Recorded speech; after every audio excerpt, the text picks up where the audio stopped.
Dana White et son leadership. Bienvenue à Focus. Ici Ray Lalonde et voici mon podcast sur la business du sport, offrant un contexte et une perspective analytique sur l'industrie du sport. Et c'est parti. Je veux vous parler de Dana White. Et la raison pourquoi je veux vous parler de Dana White, c'est que j'aime ça parler souvent des grands leaders dans le sport, que ce soit des commissaires de sport comme Adam Silver, Roger Goodell, Gary Bettman, bien entendu, que ce soit aussi des dirigeants propriétaires, on en a parlé à plusieurs occasions. Et là, je vais vous parler d'un gars qui passe un petit peu sous le radar, parce que la UFC, c'est pas aussi traditionnel que les sports historiques qu'on connaît, là, qui sont les 5 grands sports majeurs en Amérique du Nord. Mais la UFC continuellement fait des progrès en termes d'acceptation publique, en termes d'intégration, si on veut, dans le marché. Et là, ils ont des choses qu'ils ont annoncées cette semaine qui sont encore plus importantes que dans le passé. Je vous avais parlé d'un deal qu'ils avaient fait pour 1,5 milliard avec ESPN.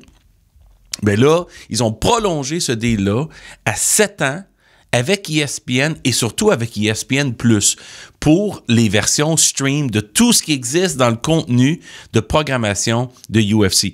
Et la raison pourquoi ces deals-là se font, c'est principalement à cause de Dana White et sa vision. On va quand même comprendre que lorsque le groupe de WME-IMG a acheté UFC en 2016 des frères Fertitta, c'était une transaction qui dépassait le 4,1 milliard de dollars. C'était une grosse affaire. Et Dana White a décidé de rester avec la compagnie plutôt que de prendre son argent, prendre son envol et quitter avec les frères Fertitta. Alors, les gens de WME lui ont demandé de rester sur place. Lui envisageait et aspirait à quelque chose d'encore plus gros pour la UFC.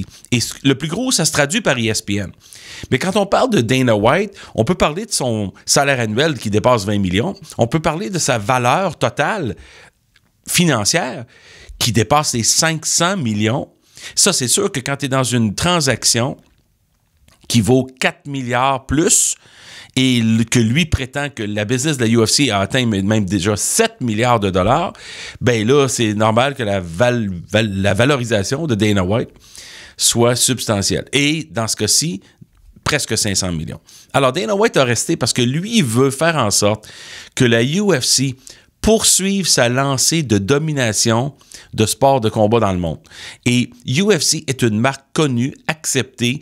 Comme j'ai déjà dit, le défi de la UFC, c'est de recycler, d'identifier de nouvelles stars parce que c'est un sport extrêmement difficile, physiquement éprouvant. Les gars ne peuvent pas durer très longtemps non plus.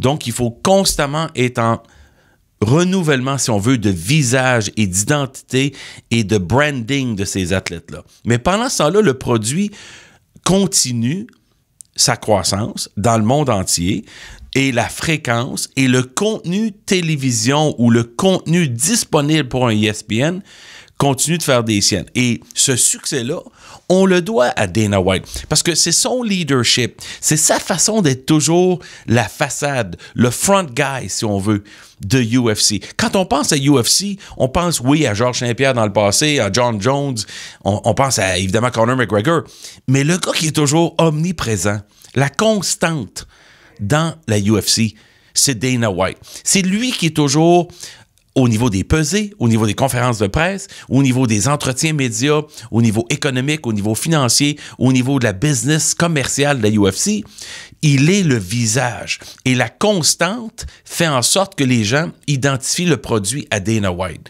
Il est à chacun des grands événements. C'est un gars qui travaille très fort. C'est un gars qui est parti de rien. On ne le prenait pas au sérieux à l'époque. On pensait que c'était juste un autre promoteur. Non, c'est pas un autre promoteur. C'est un gars d'affaires qui a une extrême vision du succès mondial que la UFC peut atteindre grâce à lui. Et l'alignement avec l'agence de talent WME fait en sorte qu'ils ont maintenant une approche beaucoup plus marketing, beaucoup plus mise en marché que dans le passé lorsqu'ils étaient avec les frères Fertitta. C'est pas pour leur enlever quoi que ce soit ou pour diminuer leurs accomplissements. C'est pour vous dire que maintenant, cette agence-là va leur permettre de continuer la croissance à un niveau effarant. Et ça ne sera pas étonnant un jour, à la fin de ce contrat-là là, de 7 ans, contrat pour ESPN, mais aussi renouvellement de contrat pour Dana White. C'est la beauté de la chose, c'est que les deux vont travailler en parallèle pendant les 7 prochaines années. Ça ne sera pas étonnant que Dana White atteigne le cap des milliards de dollars en valeur, lui-même, comme individu. Et ça, on ne l'a jamais vu dans l'univers des leaders de sport, à part les propriétaires. Il n'y a jamais eu un commissaire qui valait autant d'argent qu'un gars comme Dana White. Alors, ça va être à suivre. On continue de voir la croissance devant nos yeux, mais le nouveau contrat que lui-même a signé avec UFC pour 7 ans, combiné à la prolongation de contrat avec ESPN, fait en sorte qu'on est en excellente position pour les prochaines années pour ce produit-là. Merci d'avoir été à l'écoute de Focus et de me suivre sur Twitter @RealRayLalonde. Et merci aussi de partager le podcast sur SoundCloud ou sur YouTube. Ici Ray Lalonde, à très bientôt.